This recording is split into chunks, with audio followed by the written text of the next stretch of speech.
Merhabalar. Bugünkü gün artık biraz zaman geçmiş. Görek ortada ne var? Yani hususen bu Trump'ın kabul ettikleri o gömrük rüsumları vesaire ilave tarifeler neye getirip çıkardı? Tabii ki 90 günlük iptal kararı alındı. Tüm devletlere bu şamil edildi. Çin hariç. Demek her şey düşündüğümüz kimiymiş yani. Əsas hədəf təbii ki Çindir. Amerika Birləşmiş Ştatları üçün gerçekten bir tehlike yaratacak. Amerika'nın hegemonluğu için dünyada Çin Halk Cumhuriyeti'de hem ekonomik hem askeri gücüyle vesaire. Hedef de tabii ki Çin'dir. Avrupa'nın Amerika Birleşmiş Ştatları'nın ekonomisine karşı koyacak bir şey olmadığını gördük. Zaten askeri güçleri de Amerika kadar değil. O da belli. Yani her bir arsenalı silah sursatı olabilir ama savaş kabiliyeti olan canlı güvenin yeterli olmaması belli.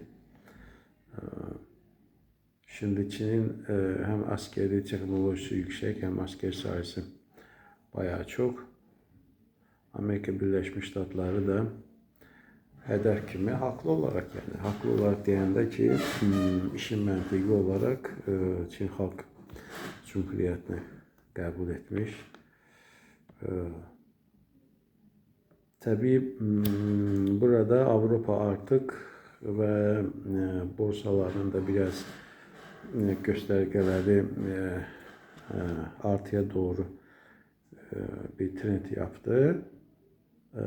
Avrupa rahatladı. Amerika Birleşmiş Devletleri Trump söyledi ki bak görürsünüz isteremse yaparım. Rusya'nın başı orada Ukrayna'ya karışmış, yapacak bir şey yok. Prinsipçe indi Çin'e ulaşma yolu nasıl olacak? Yani bir sıcak savaş veya da ticari savaş konumunda söylemek isterdim. Hedef belli. Nasıl yapılacak?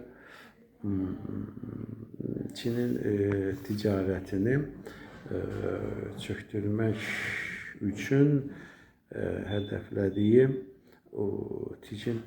Çin'in Avrupa ile ister Amerika ile belli mesela artık bu cür %4 vesaire böyle faiz itibarlı artımlarla yani Çin'le ticareti durdurmak bir şey anlamına gelir. De söhbət ancak kalır sıcak savaştan ne yapabilir? Sıcak savaşta olmasa yani ticari nakliye yollarını kapatmaktan ötürü kim var karşısında? Hindistan bir inek pozisyon seçmiş. Hiç kese karışmır. Ben bilen doğrusu da bu. Şimdi İran'ı vurmak için bir bahane var. Nükleer yani silaha sahip olmaması konusunda Amerika'nın kaç yıllar ərzində uyarmasıydı ama söylediklerine göre bu teknolojini elde etmək için devamlı şekilde İran hələ ki fəaliyyətini devam ettirir.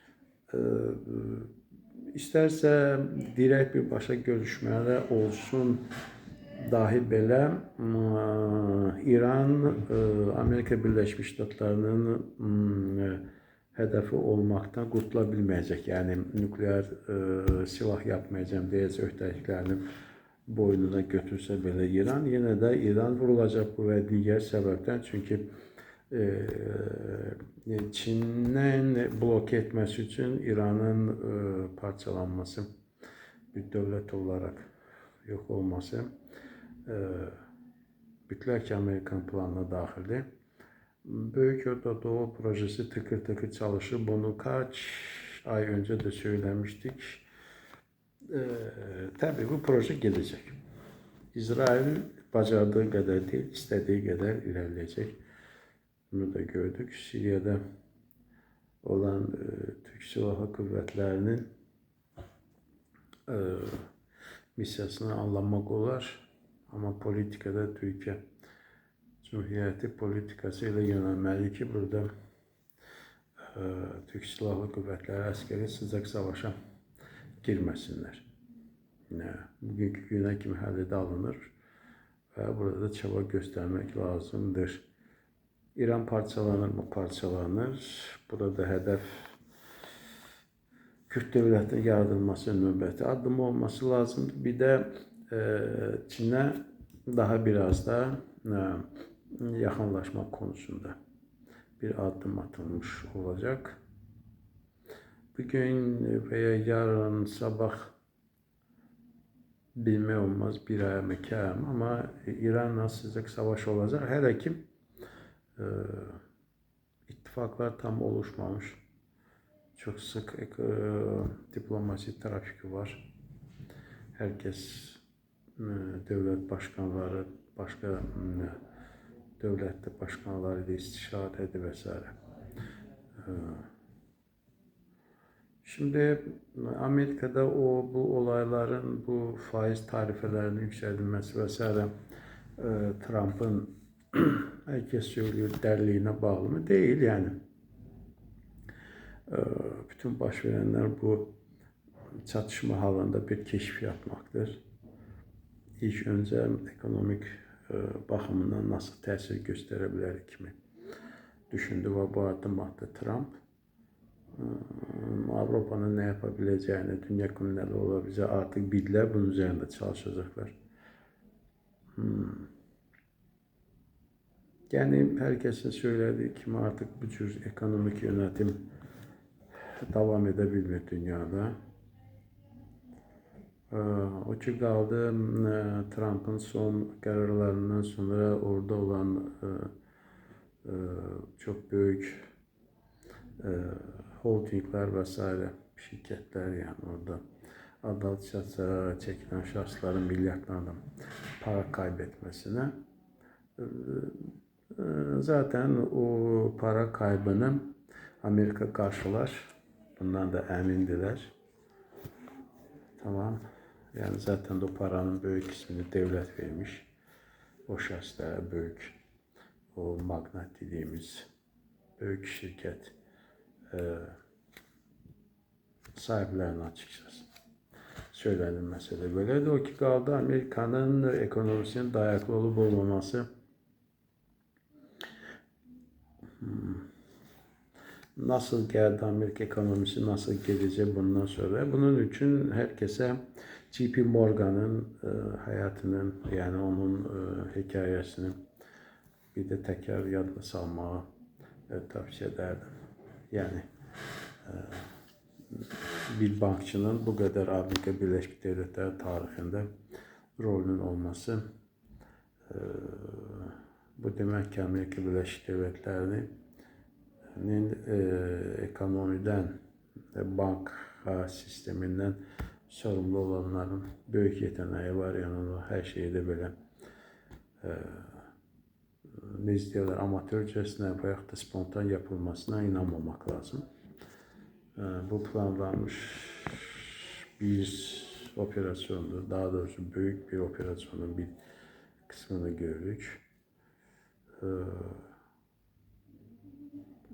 Biz endişemiz İran'a